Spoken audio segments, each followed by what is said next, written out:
Dans ce numéro spécial de Daily Planet,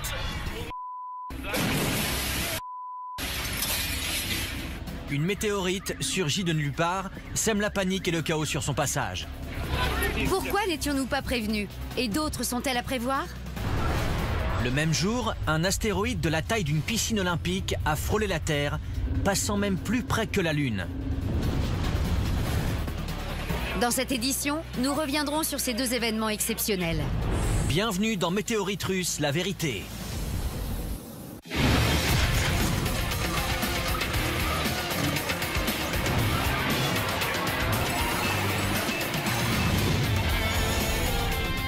Bonjour et bienvenue dans cette édition spéciale de Daily Planet. Je suis Dan Riskin. Je suis Yatong. Aujourd'hui, nous allons revenir sur une étrange coïncidence cosmique puisque le 15 février dernier, les astronomes, professionnels et amateurs, ont pu, via leur télescope, admirer le passage du plus gros astéroïde qui ait jamais frôlé la Terre. Et exactement le même jour, la Russie était réveillée en fanfare par un événement qui a pris tout le monde par surprise. On regarde les images. Le 15 février dernier, le soleil se lève à peine sur la Sibérie. Cette caméra fixée au tableau de bord d'une voiture filme l'entrée d'une météorite dans la couche supérieure de l'atmosphère. L'objet s'embrase alors en émettant une vive lumière. La surprise est de taille, mais les Sibériens ne sont pas encore au bout de leur peine. En silence, la boule de feu décrit une longue trajectoire au-dessus de la ville de Tcheliabinsk, située à 1500 km à l'est de Moscou. Le passage de la météorite est visible au-dessus d'une très vaste zone et les passants dégainent leur caméra vidéo pour filmer la spectaculaire traînée de fumée qu'elle laisse derrière elle. Quand tout à coup, une énorme onde de choc, assez puissante pour briser les vitres et abattre des murs. Il s'agit en réalité d'un énorme bang supersonique. Il aura fallu 2 minutes et demie à l'onde de choc principale pour atteindre cette caméra.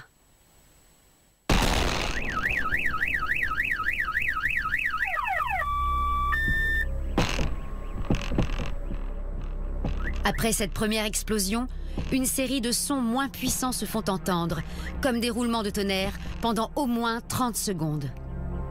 La météorite sème la destruction sur son passage. En entrant dans l'atmosphère, elle se désintègre.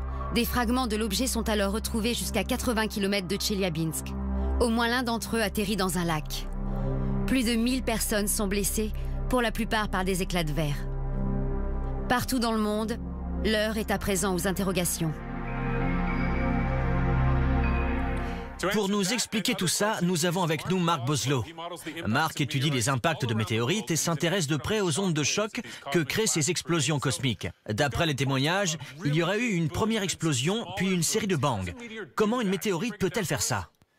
Alors, la façon dont j'interprète ce qui s'est passé, c'est que lorsqu'un gros objet pénètre dans l'atmosphère à une vitesse supersonique, il provoque une énorme onde de choc, c'est le bang supersonique. Puis, cet objet va se désintégrer et se briser en morceaux de plus petite taille. Ces fragments eux-mêmes se déplacent à une vitesse supersonique et provoquent leur propre bang.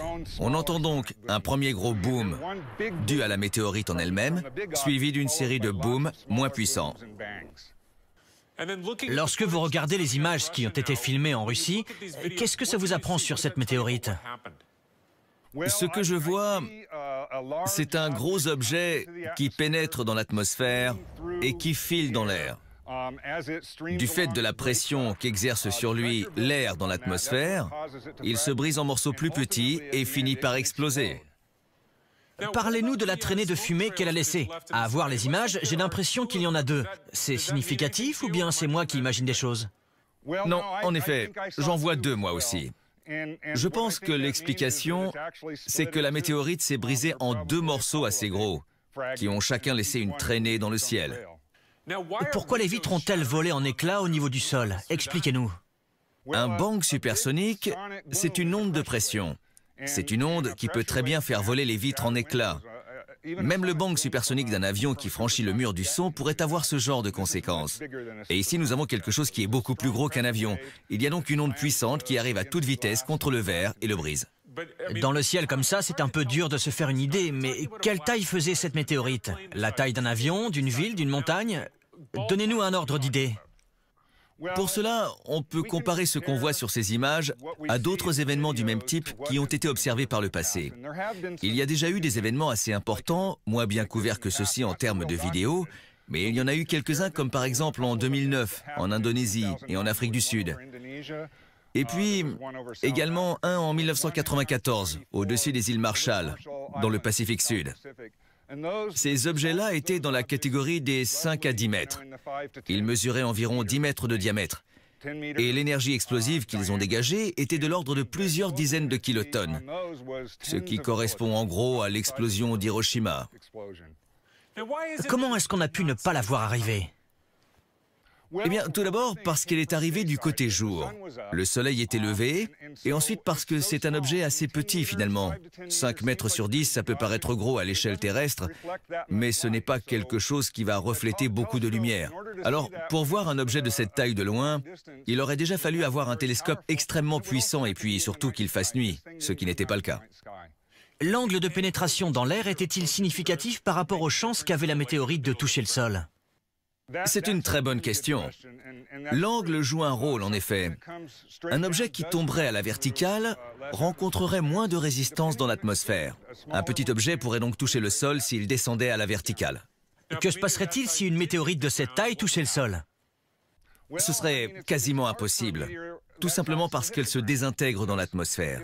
Il y a suffisamment d'air pour la ralentir et la détruire complètement avant qu'elle n'atteigne la surface, ce qui explique le phénomène en Russie. Merci beaucoup, Marc.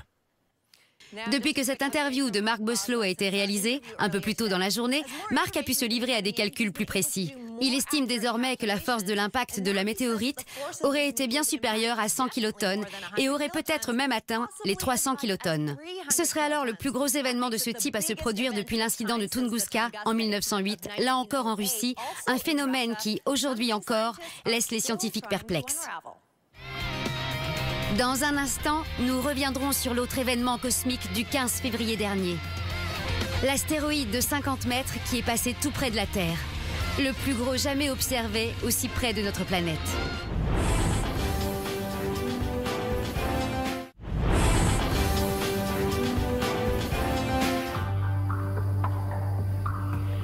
Les laboratoires de Sandia ne semblent pas forcément être l'endroit le plus indiqué pour étudier Tunguska.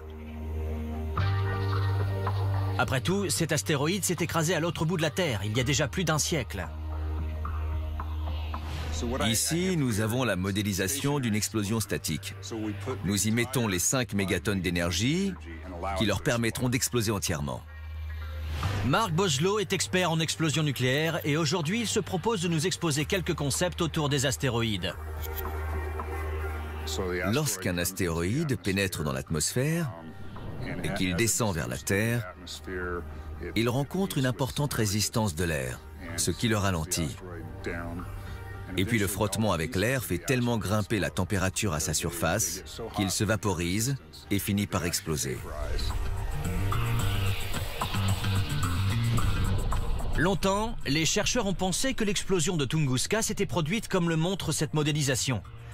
Ils la voyaient comme une explosion statique de 10 à 20 mégatonnes. Seulement voilà, cette théorie comportait une erreur à la base. Ce n'est pas comme une bombe qui explose, c'est une explosion en mouvement. Longtemps, nous avons fait l'erreur de ne pas tenir compte de l'élan de l'objet. Mais lorsque l'astéroïde explose, ces fragments sont toujours entraînés vers le bas par leur élan. C'est une manière innovante d'expliquer l'impact d'un astéroïde. C'est en voyant la comète Shoemaker-Levy s'écraser sur Jupiter il y a 20 ans que Boslow en est venu à remettre en question la thèse officielle. En observant les conséquences de cet impact, il a développé une toute nouvelle théorie. Elle nous montre comment une explosion de 5 mégatonnes continue à libérer de l'énergie en traversant l'atmosphère et créer des vents supersoniques et des boules de feu. En regardant les images de cet impact en très haute résolution, on en est venu à envisager la physique sous un angle nouveau. La première chose qu'on a vue, c'était ces énormes flux de chaleur, ces vortex. Ces vents sont brassés et s'accélèrent au contact de la Terre comme un rond de fumée contre une surface statique.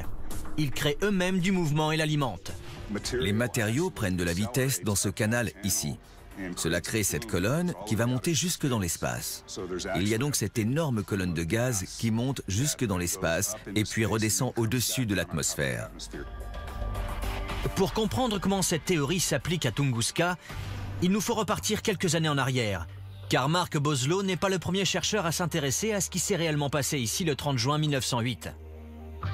La première équipe à faire l'éprouvant voyage jusqu'à cette région reculée de la Sibérie était dirigée par Leonid Kulik.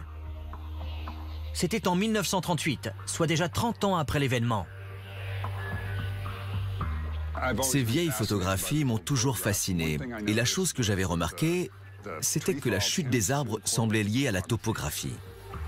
L'explosion dévaste une zone forestière de la taille d'une grande ville, mais les arbres du milieu de la zone sont restés debout. Seules leurs branches ont disparu. Ce phénomène laisse Kulik et son équipe si perplexes qu'ils mettent sur pied leur propre simulation. Nous sommes en 1938 et pour l'époque, ils sont à la pointe de la technologie.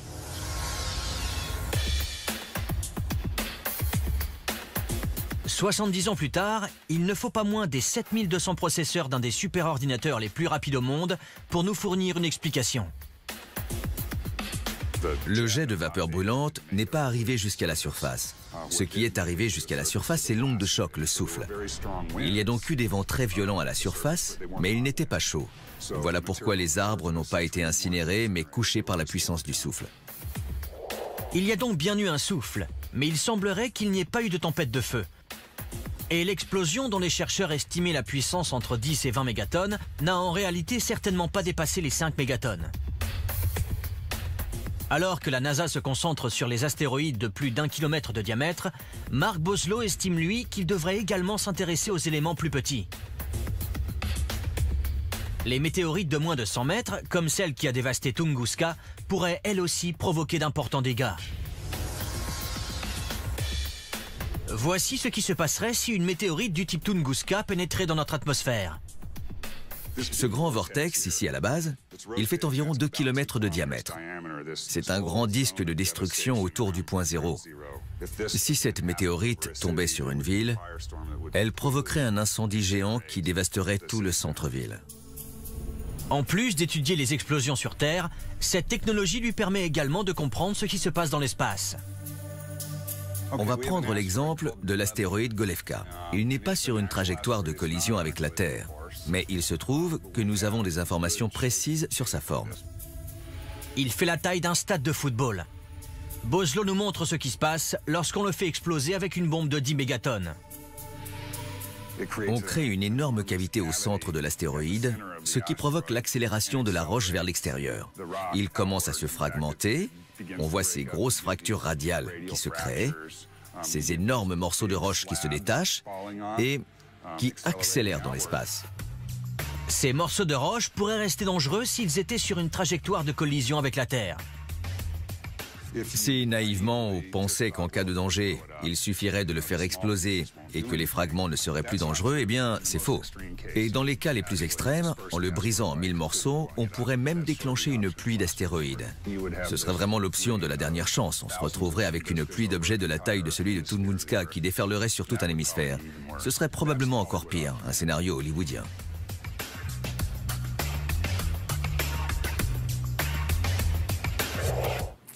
Entre Tunguska et la boule de feu du 15 février dernier, on est en droit de se demander pourquoi toujours la Russie. Serait-elle un endroit propice à la chute de météorites?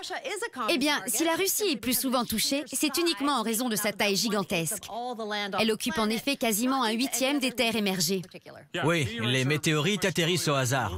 La plupart tombent d'ailleurs dans l'eau. Il est possible qu'après Tunguska, les Russes aient été plus sensibilisés, ce qui donne l'impression que le pays est plus affecté, mais les chiffres montrent que la Russie a été touchée dans des proportions tout à fait normales par rapport à sa taille.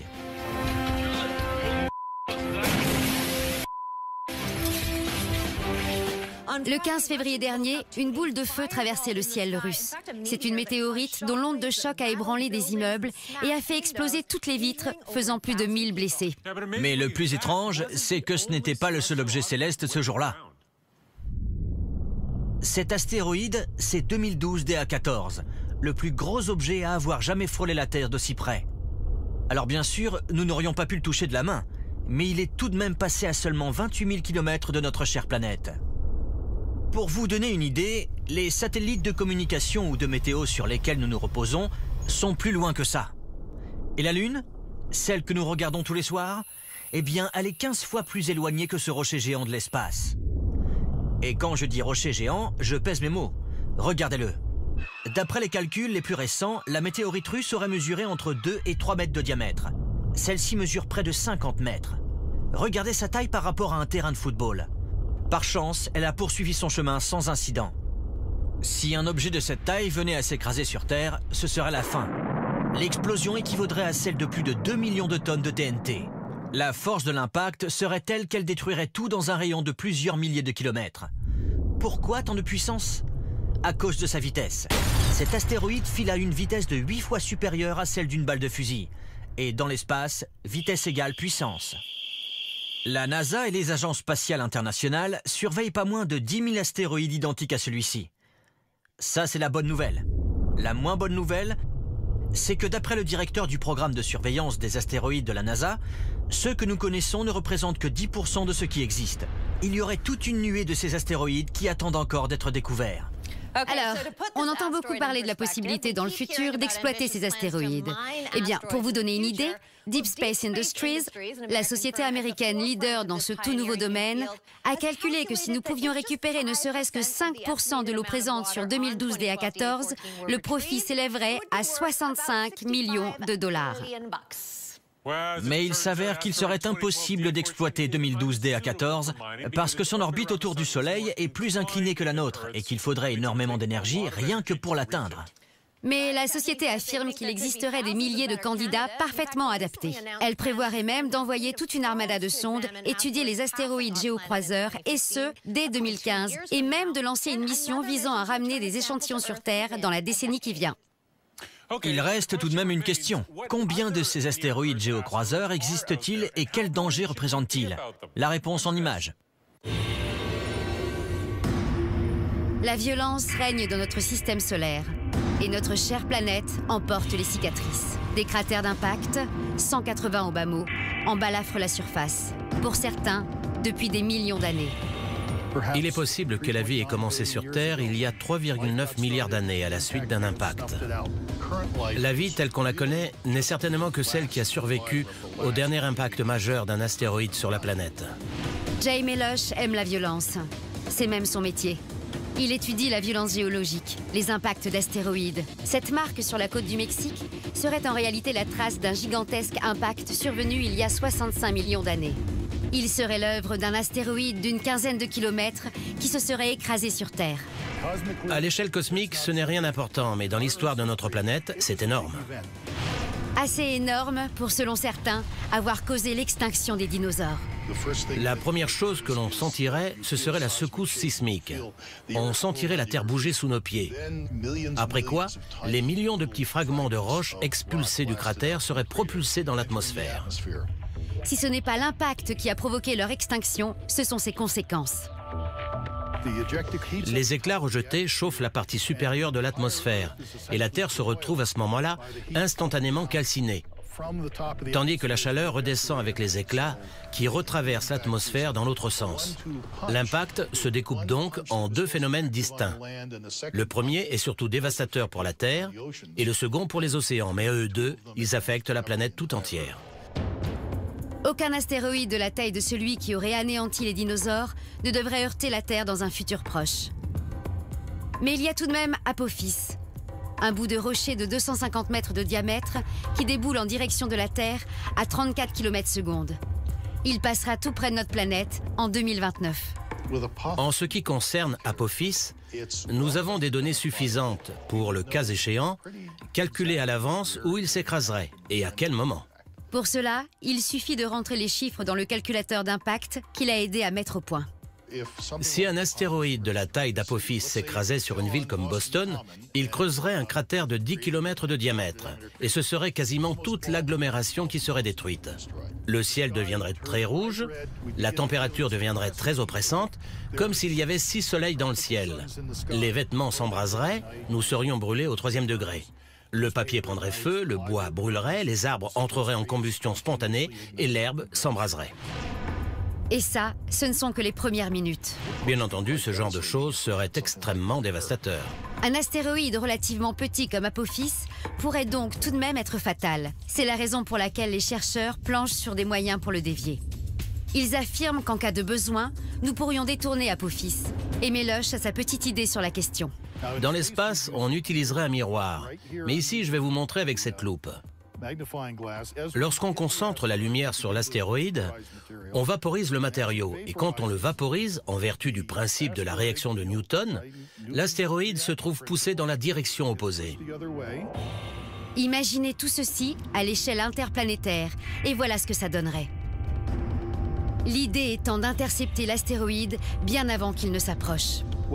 Ce qu'on souhaiterait faire face à un véritable astéroïde, ce serait concentrer la lumière du Soleil sur un point jusqu'à vaporiser la roche. Et l'astéroïde tueur serait dérouté. Ce qu'il faut, c'est modifier la vélocité de notre astéroïde d'environ 1 cm par seconde. Ce n'est pas beaucoup, mais cette minuscule pression, il faudrait que nous puissions l'appliquer pendant 1 an, voire plus, de manière à détourner doucement l'astéroïde de sa trajectoire de collision avec la Terre. Voilà, ça y est, nous avons sauvé le monde. Si seulement c'était si simple. Mais c'est un début. La course pour repérer, surveiller et dévier Apophis ne fait que commencer. Après ces images, vous vous demandez sûrement quelles sont les chances qu'un gros astéroïde s'écrase véritablement sur Terre. La réponse dans quelques instants. Après la pause, nous nous intéresserons de plus près à ceux qui surveillent les millions d'objets potentiellement dangereux qui se promènent dans l'espace autour de nous.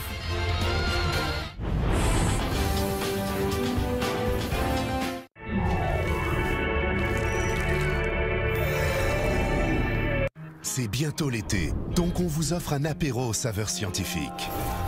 En amuse-gueule, grignotez quelques œuvres de génie civil. Rien que l'idée de creuser ce tunnel, c'est déjà incroyable. Le tout agrémenté de machinerie lourde. J'adore faire sauter des trucs. Toujours soif? Oh, c'est quoi ça? Désaltérez-vous avec une bonne tornade. L'ordre suivi par le chaos, c'est ça l'heure de l'apéro sur Discovery Science. Cocktail de science du lundi au vendredi à partir de 19h20, à la vôtre.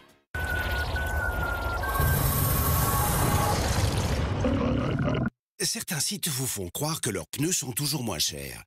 Ils auraient raison si Feu Vert n'était pas là. Mais on est là.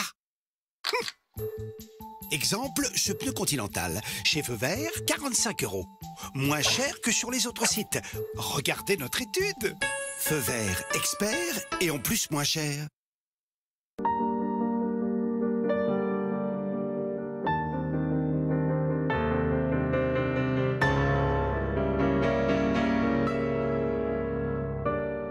Legend. Le parfum.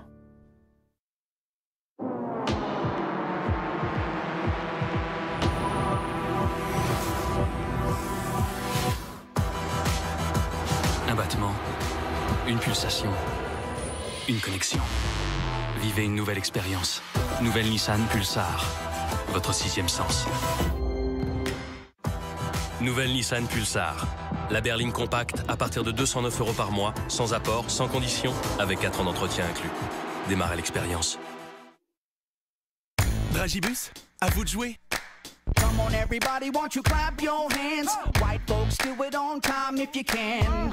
Sounds good, now here's the plan. Let's all sing together like we in the same band. I'm the bomb and I'm about to blow up.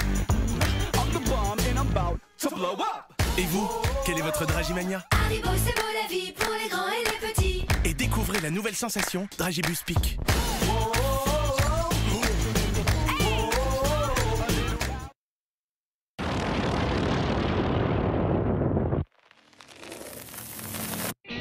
Au Texas, la voiture est reine et les cow-boys se les arrachent aux enchères. Oh bon sang les gars, regardez-moi ça! Bourrache et Tommy, l'ego passe avant tout le reste. L'argent, c'est secondaire. Leur objectif... Elle est belle, elle fait un bruit d'enfer. Je vais me faire une plainte avec. Rouler sur l'or. Je sais que c'est un pari gagnant. Sans se faire rouler dans la farine. Dans les ventes aux enchères, on ne sait jamais ce qu'on achète. Beurre! Affaire qui roule, inédit, demain à 20h45 sur Discovery.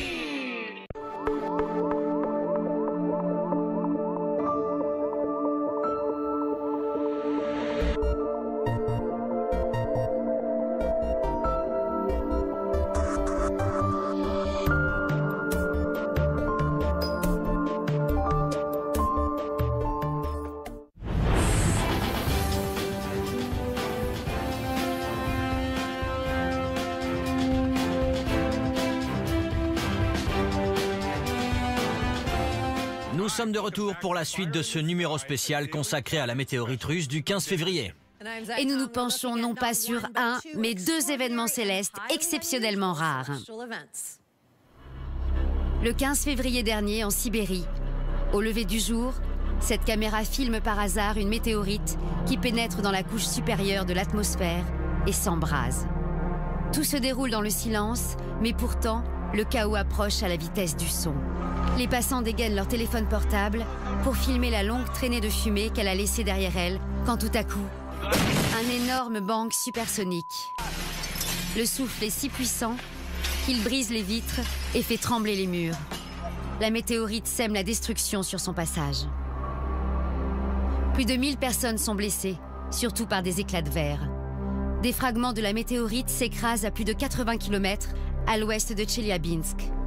Au moins l'un d'entre eux finit sa course dans un lac. Tandis que le monde frémit à l'idée de la catastrophe qui a été évitée, un astéroïde grand comme la moitié d'un terrain de football frôle la planète. Il est plus proche que la Lune, et même que la plupart des satellites de communication. Celui-ci était attendu et surveillé de près. Cependant, la présence de ces vagabonds de l'espace nous rappelle que le cosmos est un lieu décidément violent et que nous en faisons partie. Vous êtes très certainement nombreux à vous poser une question toute simple. La météorite russe et l'astéroïde 2012 DA14 sont-ils liés? Eh bien, au vu de leur direction et de leur espacement, il s'agirait en réalité d'une coïncidence. Et quelle coïncidence! Mais en effet, l'astéroïde 2012 DA14 se déplaçait du sud vers le nord, tandis que la météorite voyageait, elle, d'est en ouest. De plus, il s'est écoulé plus de 16 heures entre leurs deux passages. Et pour ce qui est de la vitesse, il y avait une différence de presque un demi-million de kilomètres entre les deux objets. Mais comme vous vous en doutez, après deux passages de ce type dans la même journée, on est en droit de se demander qui au juste surveille ces objets géocroiseurs. Eh bien, ils sont très nombreux, à la fois professionnels et amateurs, à garder un œil vigilant sur les cieux. Astéroïdes, météorites. Ces objets pullulent dans l'espace. La météorite russe n'avait pas été détectée. Mais 2012 DA14, lui, s'est approché suivant une trajectoire connue à l'avance de la NASA, qui avait estimé qu'il ne représentait pas une menace. Si la météorite russe est passée inaperçue, c'est qu'elle était quasiment impossible à détecter. Il aurait fallu qu'elle passe devant un télescope en fonction la nuit et qu'elle soit parfaitement éclairée. Autant dire que les chances étaient très improbables. Mais ça n'empêche qu'ils sont des milliers à scruter le ciel à l'affût de menaces potentielles. Dans la journée, Roy Tucker est ingénieur. Il planche des heures durant sur des puces CCD comme celles que l'on trouve dans ces énormes télescopes. Mais le soir, Roy s'adonne à sa passion, l'exploration du ciel. C'est un sport. C'est un défi intellectuel très stimulant, dans lequel j'essaie d'opposer mes capacités individuelles à celles d'autres équipes de chasseurs d'astéroïdes de par le monde. De temps en temps, j'en trouve un nouveau. Celui-ci, par exemple, c'est un objet inconnu. Il n'a pas été identifié. Roy Tucker a co-découvert l'énorme astéroïde Apophis qui se trouve sur une trajectoire qui l'amènera à frôler et peut-être même à heurter la Terre en 2029. Apophis, c'était une expérience intéressante. Un vrai coup de chance en réalité. En 2004, Tucker et deux de ses collègues se rendent à l'observatoire de Catalina pour tester un télescope qui vient d'y être installé. C'était vraiment la chance du débutant. Ils ne cherchent rien en particulier. J'ai vu ce petit point qui bougeait. J'ai dit, tenez, il est là votre truc. Je me souviens qu'on nous l'a signalé en décembre 2004. Nous voilà dans la Mecque des chasseurs d'astéroïdes, le centre des petites planètes à Harvard. Ici, des chercheurs répondent aux coups de téléphone inquiets des citoyens et à l'occasion d'un journaliste. Mais leur véritable mission est de consigner tous les signalements d'astéroïdes 24 heures sur 24. Leurs ordinateurs traitent plus de 15 000 rapports par jour. En apprenant l'existence d'Apophis, ils ont tout de suite su que ce n'était pas un astéroïde ordinaire. La plupart du temps, si l'ordinateur nous alerte, c'est qu'il a du mal à trouver une solution. Par exemple, s'il n'arrive pas à déterminer l'orbite de l'objet, ou plus rarement, si l'objet s'apprête à frôler la Terre, c'est là qu'il nous alerte.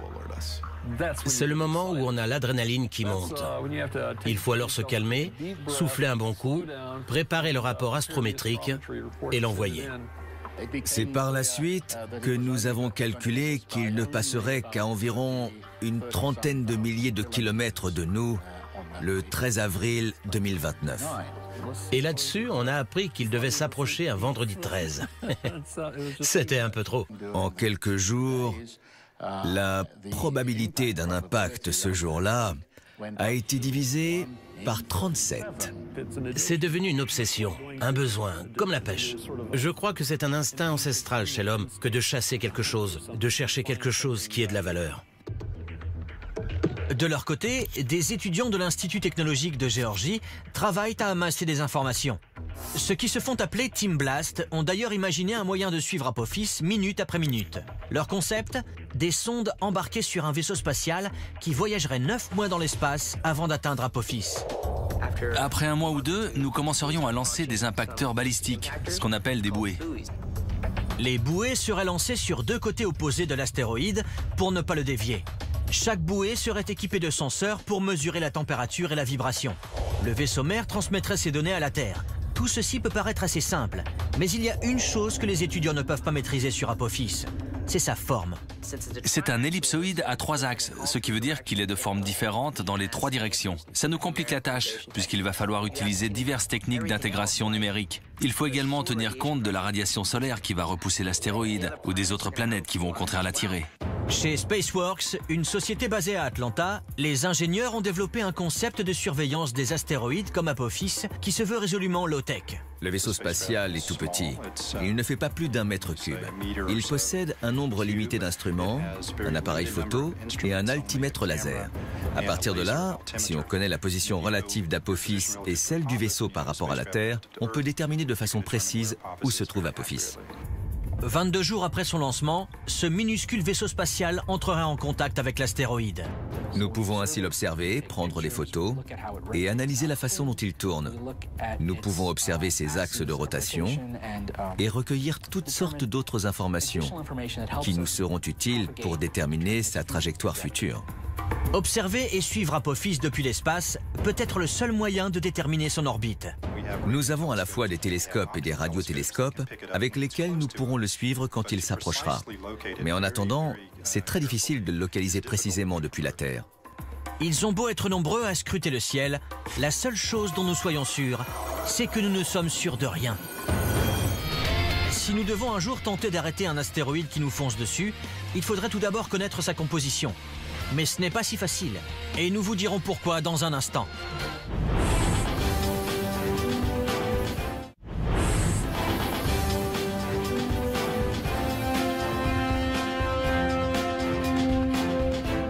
Aujourd'hui, nous revenons sur 2 événements hors du commun. Le premier, un météore qui a blessé des centaines de personnes en Russie. Et la seconde, le passage très près de nous d'un astéroïde, sans lien avec la météorite, mais tout de même d'une taille imposante. L'astéroïde 2012 DA14 n'a fait que nous frôler. Mais imaginons un instant qu'un de ses semblables nous fonce droit dessus et que nous voulions sauver notre peau. Eh bien, il faudrait d'abord savoir de quoi il est fait. Comment détourner un danger potentiel ? La première chose à faire lorsqu'on aperçoit un ennemi, si on peut dire, c'est de le connaître, de connaître son ennemi, de savoir à qui on a affaire. Au MIT, celui qui étudie ces dangers potentiels, c'est Richard Binzel, alias Dr Astéroïde. 4450, ça fait 14,8 de magnitude. C'est le plus gros qu'on aura d'ici 2060. Nous avons besoin de savoir s'il s'agit d'une météorite légère, faite de roches, ou bien d'une grosse météorite féreuse. De connaître sa densité, sa masse. De savoir ce qu'il faudra faire pour la dévier de sa trajectoire. Quelle quantité d'énergie. Quelle puissance il faudra appliquer. Pour déterminer tout cela, Binzel est en contact direct avec l'observatoire de Mauna Kea à Hawaï. Situé à 4200 mètres d'altitude, l'observatoire bénéficie d'une atmosphère plus fine, ce qui minimise les interférences. Nous arrivons à faire quelques observations à des fréquences visibles, mais 99% de ce que nous observons se situe en dessous de la portion visible du spectre électromagnétique. En gros, nous observons de la lumière invisible. C'est là qu'intervient ce télescope à infrarouge. Il permet d'observer des phénomènes invisibles à l'œil nu et de recueillir des informations sur la composition de l'astéroïde. Le miroir est sorti. Vous pouvez regarder. D'accord, merci. Pourquoi nous essayons de les analyser dans la lumière infrarouge? C'est que les minéraux qui composent ces objets ont une façon particulière d'absorber la lumière. Ils ont une signature chromatique particulière qui s'étend dans les infrarouges. Et c'est elle qui nous permet de décoder leur composition. Ces données constituent l'empreinte digitale de l'astéroïde, un profil qui lui est propre. La manière dont il reflète certaines fréquences du spectre indique les minéraux qu'il contient. Celui-ci a l'air d'avoir une forte teneur en calcium, un peu plus élevée que la normale. Nous avons là un objet très intéressant. L'empreinte est ensuite comparée à celle d'autres météorites tombées sur Terre. Connaître la composition d'un astéroïde, c'est crucial pour décider des mesures à prendre au cas où la Terre se trouverait dans sa ligne de mire. 5% de toutes les météorites sont de ce genre-ci. Très lourdes, en métal, en fer ou même en roche avec du minerai de fer. Leur densité est égale à 6 fois celle de l'eau. Et vous comprenez pourquoi, si ce genre d'objet s'écrasait sur Terre, il vaudrait mieux ne pas se trouver sur son chemin au moment de l'impact. Comme vous dites, ça ferait très certainement de sacrés dégâts, mais ça reste un petit modèle. Pendant ce temps, d'énormes monstres se dirigent vers nous et il faudrait quelque chose d'une puissance incroyable pour les dévier de leur course.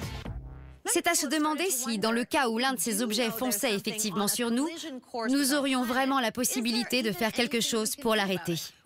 Eh bien, il se trouve que certains chercheurs ont des idées très créatives. Certains diraient même tirer par les cheveux pour éviter une telle catastrophe.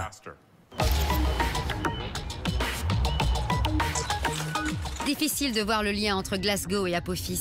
Pourtant, ces roches trouvées dans la région pourraient permettre aux chercheurs de mieux comprendre le danger qui nous menace.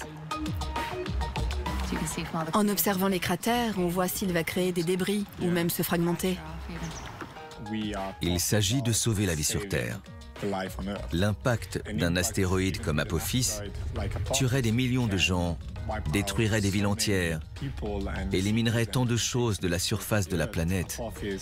Voilà pourquoi Apophis est un objet que nous prenons très au sérieux. Apophis menace de s'approcher dangereusement de la Terre en 2029 et ces scientifiques ont dans l'idée de le détourner. Les cratères sont très intéressants. Oui, on devrait s'en servir pour des tests. On dirait un astéroïde. Il suffit de considérer ce caillou comme un mini-Apophis et tout s'éclaire. Max Vassilé et Christy Maddock sont les piliers d'une équipe de chercheurs de l'université de Glasgow qui travaillent sur une idée particulièrement brillante, des rayons laser. Nous nous sommes demandé si nous pourrions concentrer un rayon laser sur un caillou ordinaire de la même densité de puissance que celle qu'on enverrait sur un astéroïde. Au programme, un rayon laser peut-il faire bouger ce caillou? Ils commencent par analyser les résultats des expériences précédentes et jusqu'ici, ils n'ont pas pu obtenir la poussée recherchée. Vous voyez, comme un volcan qui se scinde en deux. Vous voyez, le laser touche ici et ça, là, c'est un plasma. Ils augmentent alors l'intensité du rayon. Ils veulent savoir si le rayon laser peut transformer le caillou solide en gaz. Quand tu veux. On ouvre le volet. Feu, feu, feu, feu. Et si c'est le cas, cela suffira-t-il à faire bouger le caillou ou à obtenir une poussée? Si un rayon laser parvient à faire bouger ce caillou, peut-être pourra-t-il faire de même avec Apophis? On a vu qu'il y avait beaucoup de débris qui étaient éjectés du caillou, beaucoup de gaz également. Nous pensions que l'impact serait encore plus violent et qu'il y aurait encore plus de gaz qui s'en dégagerait. Ce que nous n'avions pas prévu, en revanche, c'était que le laser briserait la roche. L'intensité du rayon est visiblement trop importante par rapport à la taille du caillou.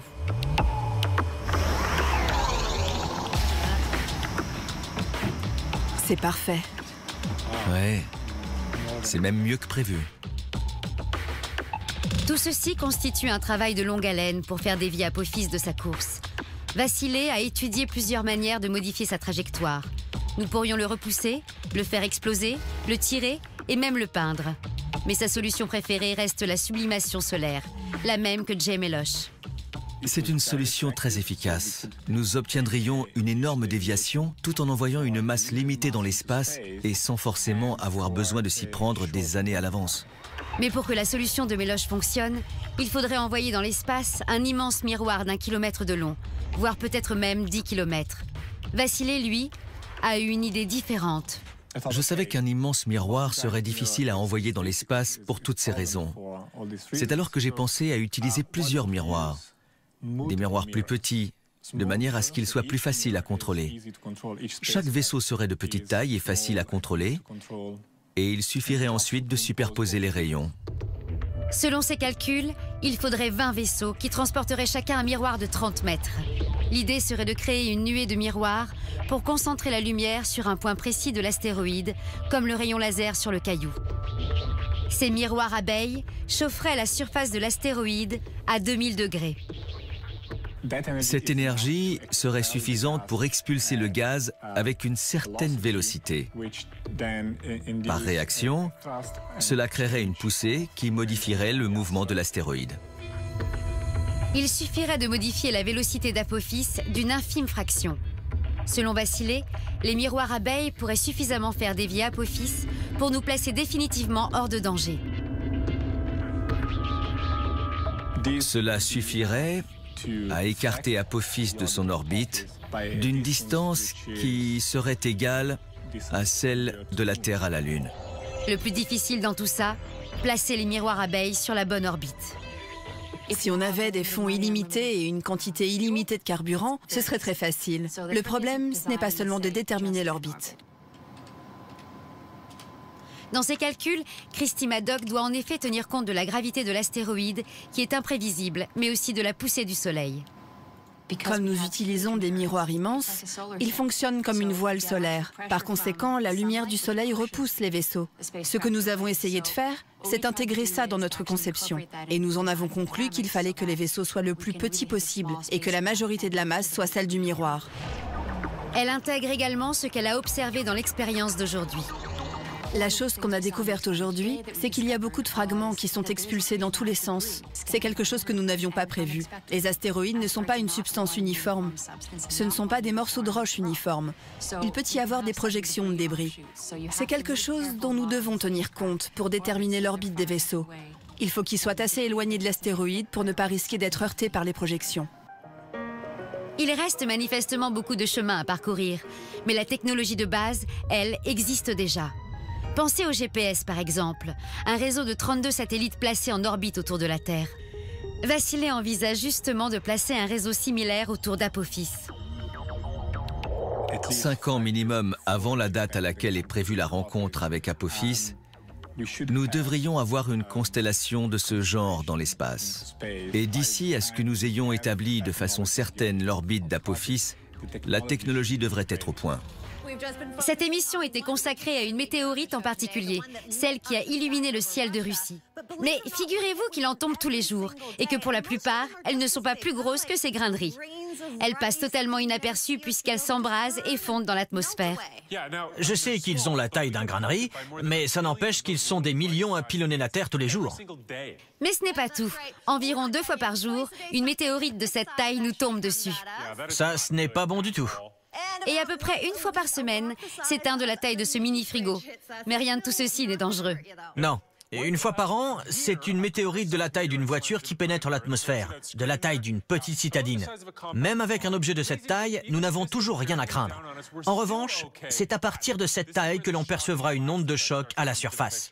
Mais nous pouvons encore aller plus loin. Imaginez une météorite de la taille de ce studio. Un objet de la taille d'une maison entre en contact avec la Terre tous les 250 ans environ. Celui-ci ne passerait définitivement pas inaperçu. Imaginez l'explosion ressentie en Russie multipliée par 2.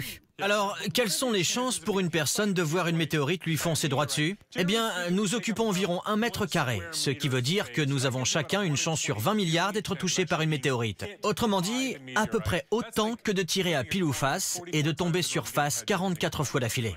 Ou bien de gagner au loto 2 fois d'affilée. En gros, pas vraiment de quoi s'inquiéter. C'est sur cette note optimiste que se termine cette émission consacrée à ce qui a été une extraordinaire coïncidence cosmique. Exactement, et qui nous rappelle à quel point la vie est fragile ici sur Terre. Tout ça vous aura peut-être donné envie de garder un œil vigilant sur les cieux. En attendant, merci de nous avoir suivis. À bientôt. Merci et à bientôt. Adaptation Virginie Clamens, avec les voix de Delphine Braillon, Marie Bureau, Emmanuel Rosenberger, Martial Leminou, Michel Laroussi et Laurent Jacquet.